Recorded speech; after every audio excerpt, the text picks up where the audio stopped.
Sidis, warm up with the Torah of Baal Shem. That's why, of course, the Baal Shem Tov had to be in the cold forests of Ukraine, because something in that place, you warm up in a different type of way. There's a very, very beautiful thing we're going to talk about today, and it's all about a person finding themselves and finding their own unique expression and unique relationship with Hashem. And I want to begin with a question which is a famous inyan, which is that the Torah says you're not allowed to count Yidden. You heard that before? There's a prohibition, you're not allowed to count Jews. And then, sure enough, you read through the Torah, and what is God doing? Counting Yidden. Like somebody who has diamonds, and those diamonds are very precious to them, so they count them, and they count them again to make sure everything is there, that everyone is precious, so they want them all to count.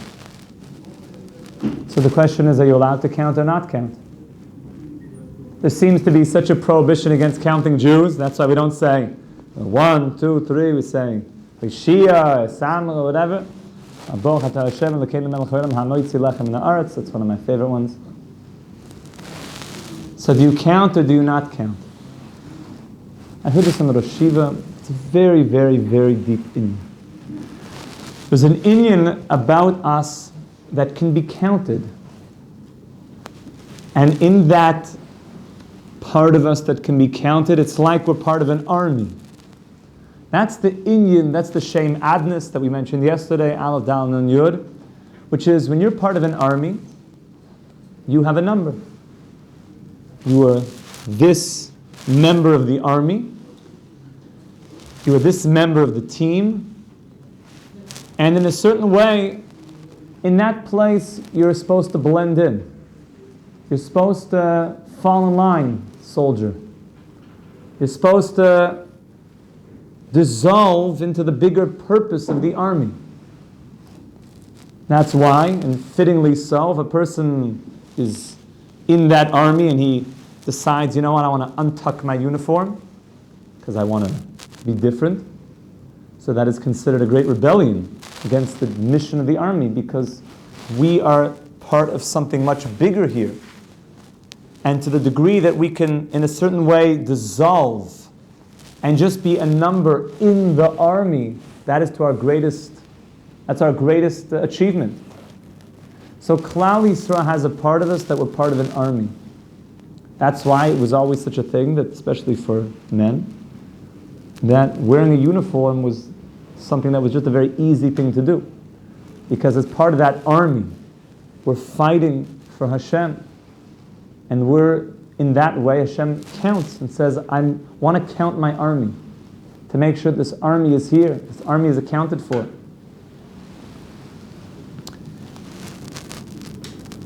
You know, it's a cute thing. You ever see like those bar mitzvah trips, and like they all like wear like these cool hats, like Jay's bar mitzvah. Like that's so cool. You know, they're all like, yeah, they got a bus, like the Jay's bar mitzvah bus, and like everyone's wearing the hats, because if you don't, like, what are you doing? Like you're part of. It's not about you. It's about Jay's bar mitzvah trip. So we're all like on the bar mitzvah bus together. That's an inyan of like it's about this trip. It's about something bigger than any of us. That's the part of us that can be counted. But then there's a part of us that can never be counted, and hear this well. That's the part of us called Yud Kei Vav Kei. That's the part of us called our neshamas. You could never put a number on that. That part is beyond counting. That part is infinite. That part is, you could never even say it's this, because it's so infinite, it's so deep, and it's so beyond counting. You can't put a limitation on it. A number is a number. It's this number, not that number. That's only when it comes to you being part of this army. When it comes to you as an individual, your job in this world, your mission in this world, that is unlimited. That's without end. So that's why a person can wear a uniform, but they're still a totally infinite human being. That's the part of your soul that's infinite.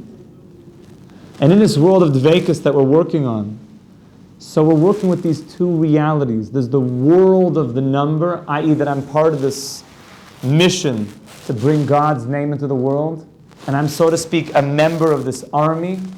And then there's an element which is that I have a unique contribution to bring that nobody else can bring and nobody else has ever brought to the world.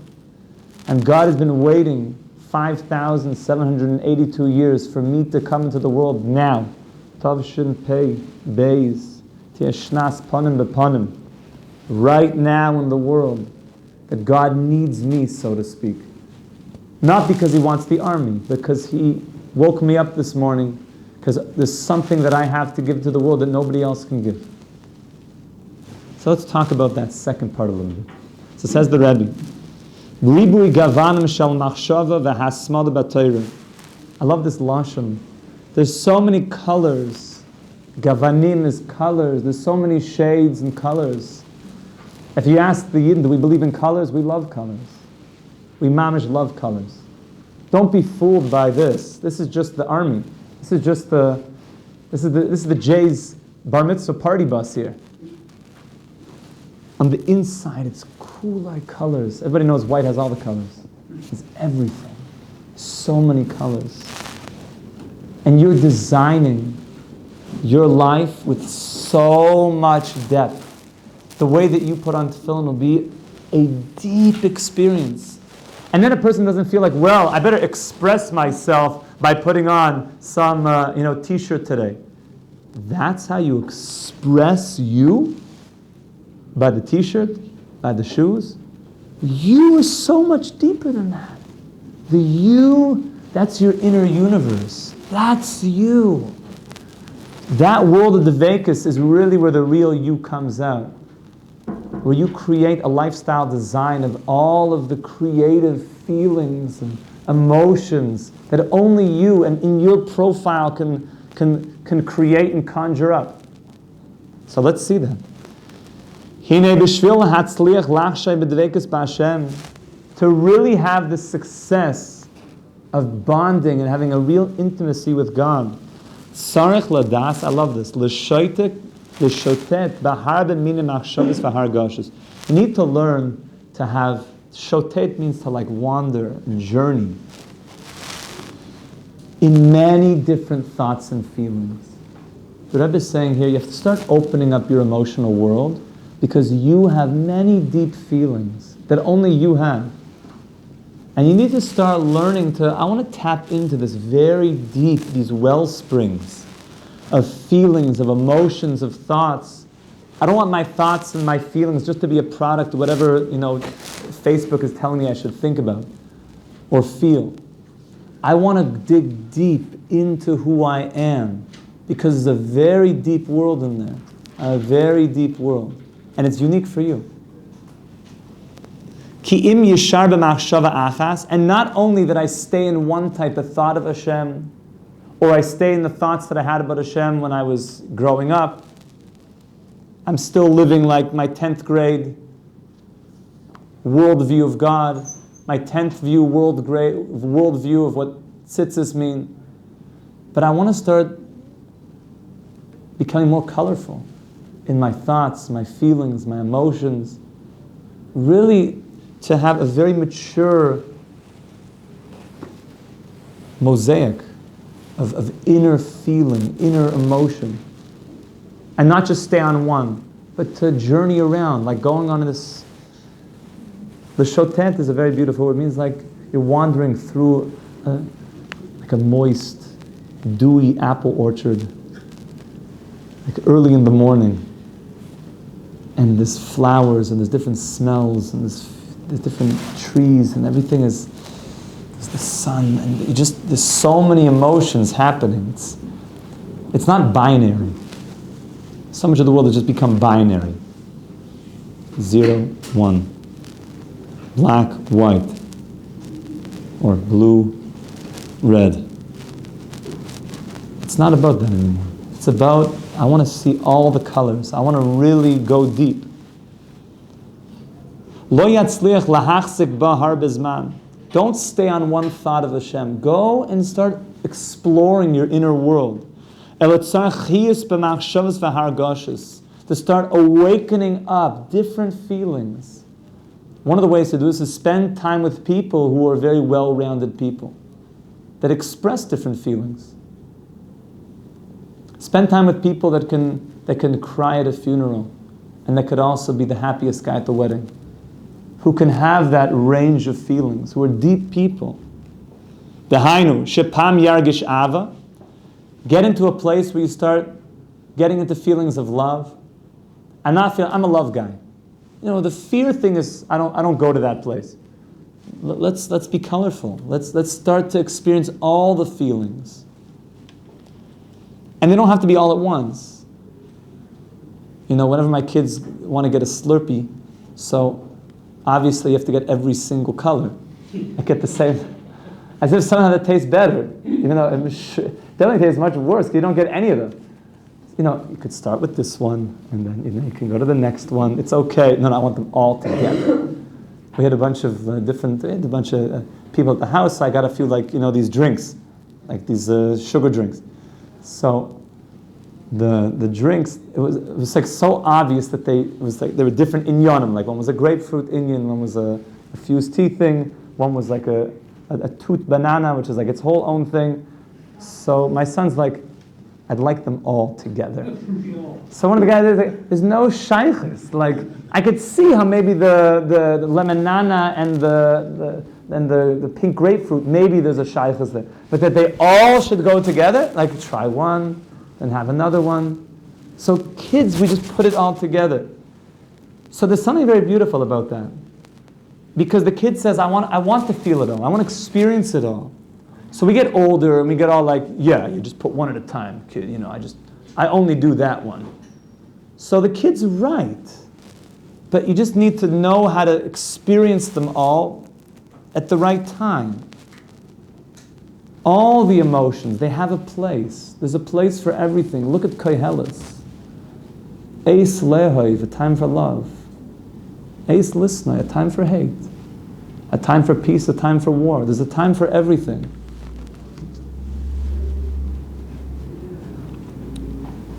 Upam yira, upam yisborn be'emuna. To give yourself space. I want to experience all the different feelings. One of the things about this Sefer, which is so beautiful, is he says, let me take you through everything. I want to take you through all the feelings. And you open it up. Avas Yisrael, Achila, Bittul, Gaiva, Dvekis, Midas, Kedusha, Shena. The Rebbe is saying, I want to take you on a journey. Let's go everywhere together. That's the gavanim, that's the different colors of Klal Yisrael, that we have to experience all the feelings, all the emotions, all the depth. And not just say, I'm going to work on Ava, I'm just going to stay there forever. Or I'm more of like a Yira person, so I don't feel, love so much. No, let's work on everything.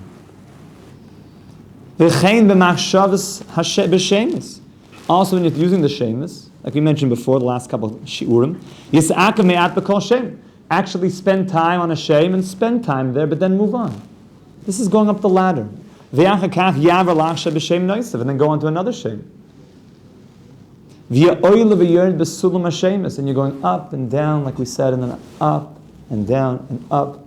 When the EKG machine is going like this, it's good. It's good. What you don't want is a line. You mamish want it going up and down. That means you're lizchias, you're alive.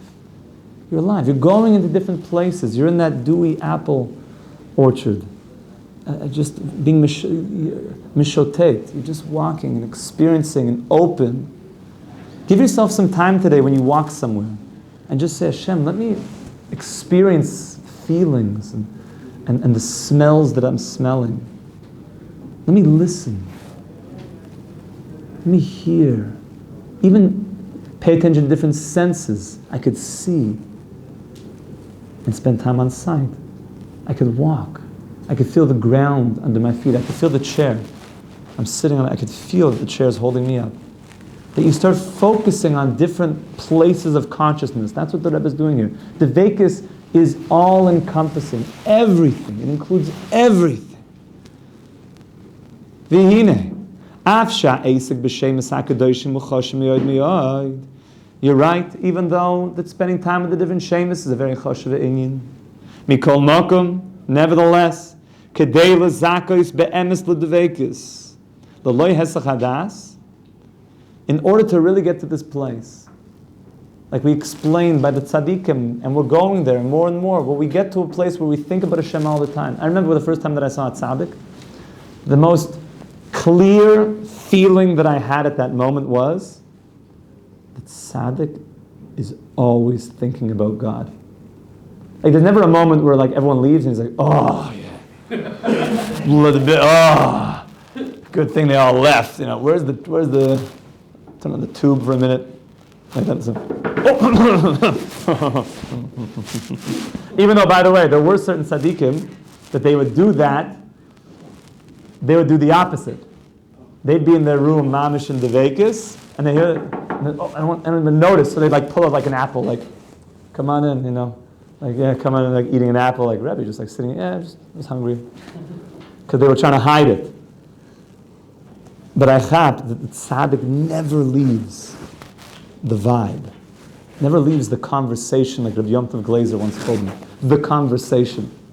One of my first shiurim here, I remember he had such a beautiful language. He said, you know, sometimes, this is so rare nowadays, that, you know, most people, most interactions with people is like, yo, sab, how you doing, what's going on, yeah, how you doing, fine. Yeah, it's good, yeah. But when a person says like, how you doing, he's like, good. So imagine a person, how you doing? Do you want to know? How much time do you have? So no, I just, like, he said, you did say, how am I doing? So no, I didn't actually like mean like that, like, okay, so I gotta go, like that's too intense here. And then every so often you actually have a moment with somebody and you just start talking about life, like real stuff. And maybe it goes all night long in a real DMC. And you're actually talking about, and like the world stops, and you're actually in it, like in real life stuff. It's not just going like in the motions of life. You just have a real heart-to-heart with somebody. And you have that conversation. And then you sort of like snap back into the real world, and you go back to your job working at Starbucks or the Gap or whatever, and you just, you know, yeah, you're just like dealing with customers, and if a customer's like, how you doing, man? It's like, do you want to know? So you're sitting like at the corner of the Gap, like, and this guy's like crying to you in the store and going, and your manager's like, this is not the time, this is not the place for the conversation, you know. It's like, what do you mean? He asked me how I'm doing. And these conversations are very, very, very few and far between. So Rabbi Yom Tov said, all of a sudden a person could come into a place, and yeshiva is one of those places, ideally, that all people want to do is have the conversation. Like, what's life all about? God, where are we going? Life after death, the soul. And you see people are in the conversation. If someone says like, so how you doing? It's like, you know, I'm thinking a lot about God. You're like, God? Let's talk about it.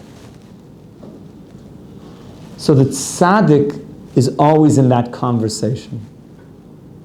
He's always in that space of in total God consciousness. And we're trying day after day to become more in that space. Because in that space there's infinite happiness, fulfillment, goodness. Because you're always in that space with God. So to have the ultimate of Devekis, look what the Rebbe says. Kedei lezakos be'emes lo Devekis l'loy hezach hadas, tzar shalo yasek piv megirsis divrei Torah mitoich Devekis. He says even more in the Shemus, really where that Devekis is going to come from is learning Torah. Learning Torah. That's why one of our biggest things in yeshiva is we're trying to get people into a headspace of love learning Torah. Not only during Seder, but you're walking around and everything becomes Torah. Everything is just Torah. Everything's just Torah. Everything's Torahs. Even normal conversation between people is like shtikelach Torah. It's all Torahs. It's all inyanim. It's all something in the parsha. It's all mehecha teisi. Like you're talking like a Gemara. You're talking to a human being, but it's like you're in the Torah. It's all one thing. It's all one thing. I remember I davened by Chimar on Rosh Chodesh Kislev. So the first thing that like the Yidden say after davening was like, This is a very choshev Eade. Frische Keuches, a nice challah. Nice challah, so Rabbi said, nice challah. A new start. It's a gewaldige Indian. Everyone's like, oh, it's a new start. Like it's a new month, a new start. And so they started to hail him again, and it was like, oh, it's a new start. Like that was the conversation after davening. It wasn't like, like what did the, I don't even know the names of the teams anymore. What did the Giants do last night in the game? How far did they throw a ball into? How many hoops did it go into? It was like, today's Rosh Chodesh. It's frischkeit, it's newness. Everything is like, we're in the inyanim, we're in the Torahs all the time.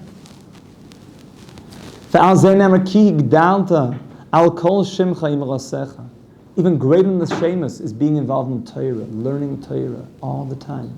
Torah. To become a masmid in Torah, to love learning Torah. And not just that when the book is open, but you live in sugyas, you live in the Torah. The Torah will guide you. You're all the time thinking about learning. You're in the Torah all the time. Because Hashem and the Torah is all one. Like we're explaining in great detail now in the Tanya. Hashem and the Torah is one. Ki b'dvekas al dei shemes hakadoshim yesh gevul kam yochal ha'adam lezakos lidavek. There's a gevul. Aval al dei ha'Torah hakadoshim efshar lidavek b'Hashem yisbarach b'li hefsek. When it comes to the Torah, there's no limit. There's no end. Amnam tzarich lizkor. You have to remember. B'kol avodas ha'dvekas Hashem yisbarach ein adayrish meYehudi el lefi koyach. Just do what you can do. Always remember that. You don't have to finish Shas tonight, but you might want to finish Daf Gimel of Tainus. Begufa benefesh, v'yizar lisnag be'oifen amatim l'nafsh. You have to always do what's appropriate to you now. Don't do things that are just obviously not for you right now. B'kfar ksiv lo yisal b'malo sal mizbechi. Don't try to jump up dargas. Obey l'as Hashem yisborach. K'sheyavad v'yalanach, and when you go and you serve Hashem in the right way, le'at, little by little, you're going to enter the conversation more. You're going to feel that God is close to me in a real way. He's going to respond. I'm going to feel that my prayers are being answered. I'm going to feel not alone anymore. I'm going to feel that there's a response, that I'm being guided in my life. I'm not in this by myself. As Yizkish Yisala, Kol Kach, Shiloichiyis, Kol Kach Gedoyle Me'advekas, you're going to have so much life coursing through you. Ad Shalo Yuchalim Noyas Atzm Mimena. I feel his man kotzer. You're going to have so much God force coursing through you, you're not going to be able to stop thinking about Hashem. It's going to be integrated in a totally, beautifully healthy way. And the Rebbe gives a little sikum, a little summary. The Perak His Baru Darkecha Kinyan Advekas. We were explaining the different ways to acquire Dvekas, and we gave some very practical things right in the beginning of talking to God in your own words, using God's name on your lips, taking times out of the day, learning certain specific pieces of Hashem, understand that there's nothing but you, Hashem, going to tzaddikim, reading about Amunah stories, Hashgacha Prata stories, talking about Hashgacha Prata stories. Jason Firestone, I think, has like 50 every hour. Hashgacha Prata, Hashem is with me. It's happening, it's happening. God is with me. Shehem chizuk ha'emuna, al diburim Hashem, to talk to Hashem. Machshava v'yisboinenus b'Hashem yisborach, to be thinking about God in deep ways. That God fills the world. That there's nothing but you, Hashem. That we talk about you're animating my movement. I couldn't move my pinky, my little finger without you, Hashem. You're the life. You're the chaya chayim. The vekas ba'toyer v'tfilah, the lachshay b'shemes hakadoshim, v'chein his bar darche hashmira al the vekas v'asmodaba. We said that it's something that you have to keep up. You can't expect it's just going to stay with you if you go somewhere and everyone's not into this. It needs to be kept up. Shehem kviyasman kavua l'diber Hashem. Make a time every single day that you talk to Hashem, tell Hashem everything, like a good friend. V'lasek hisboinus v'hashemus. V'chein hishtadel lizkor as Hashem yisbarach v'lidabek boy. To remember b'meshech hayoyim. Throughout the day. Remember we said yesterday, also pick each period of the day. Pick when I eat. At least one time when I eat, I want to remember Hashem. When I bike, So at least one time, Hashem, when I'm biking to that destination, I'm going to remember you, Hashem. When I go to walk to Shachris, I'm going to remember you on that walk.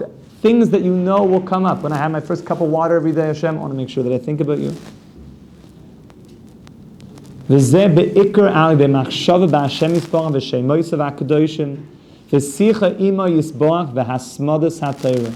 I talk to you, Hashem, and I learn to really get into Asmadas HaTorah, to really be into learning Torah. And now the Rebbe is going to explain in the next parak, which we'll continue next time, some of the feelings and the pleasure of Dveikus. What that starts to feel like in a practical way when a person is walking with God, just so you see the superstructure, and what happens when you don't feel it. The fourth parak, the Rebbe is going to give certain ways to arouse the heart and kind of wake up. Sometimes the heart falls asleep to get into Dveikus. And the fifth parak is going to be Tanayim, which are going to be certain criteria, certain things that are going to be necessary for a person to achieve Dveikus. That there's a formula here. A person wants to bake some bread, so if he doesn't, have any flour, it's not going to be much bread. No, it'll all be great. Did you put flour into the bread? No, I put popcorn. I'm not sure it's going to... I put pebbles. I never heard of pebble bread. So too with Dveikus, there's going to be a certain recipe, and he's going to give us the recipe. Those are the Tanayim, to ensure that those things are met. V'siyat d'shmai, we should be zoich hamamish, to have a Dveikus amitiyus in HaKadosh Baruch Hu, and she mashir tzidkim v'mher v'yemina. Amen. I think tomorrow we're going to have a special shtickle hilula for the Bas Ayin. We'll bring some nash. If anyone wants to also bring, they could bring. We'll start here, punkt at 3:30 with some brachas.